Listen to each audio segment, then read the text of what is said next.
How do you balance the public safety with the issues of people who just can't, they're out on the streets because they can't afford a place to live, and sometimes they get caught up in the system. How do you balance that? Yeah, so everyone in our district and county deserves to feel safe in their neighborhood, right? So safety is everyone's issue. But I really want to expand the public safety discussion to address the things that you're talking about, right? The social determinants of crime.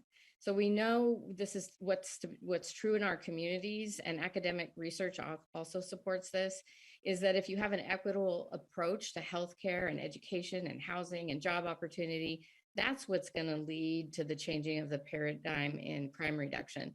And I also just want to say, I've looked at the crime stats in our cities. So the media coverage and the claims that crime is high, and it's really not substantiated in our cities.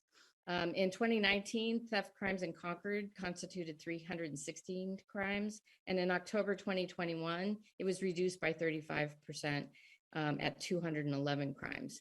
Also in Pleasant Hill, the 5-year review of property crimes showed a reduction as well, with 1,648 in 2017 and 1,190 in 2021.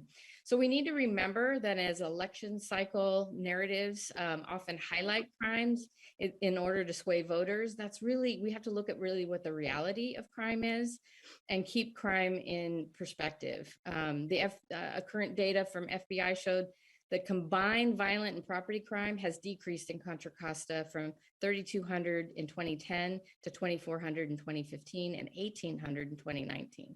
So, and like 1,476 in 2020, which is an 18% decrease.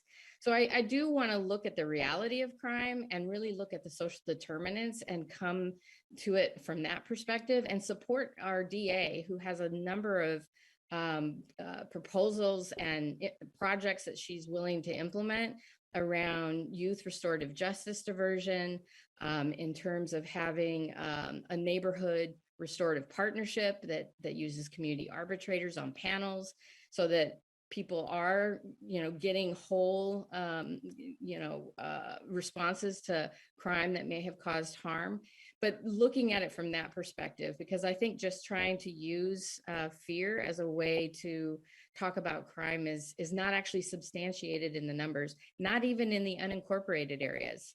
The calls for service in unincorporated areas has also gone down from 99,000 in 2020 or 119 in 2018 to 99 in 2020. So I really do think that all this call for additional officers and over surveilling our communities is not the community that I and many of my constituents would want to live in.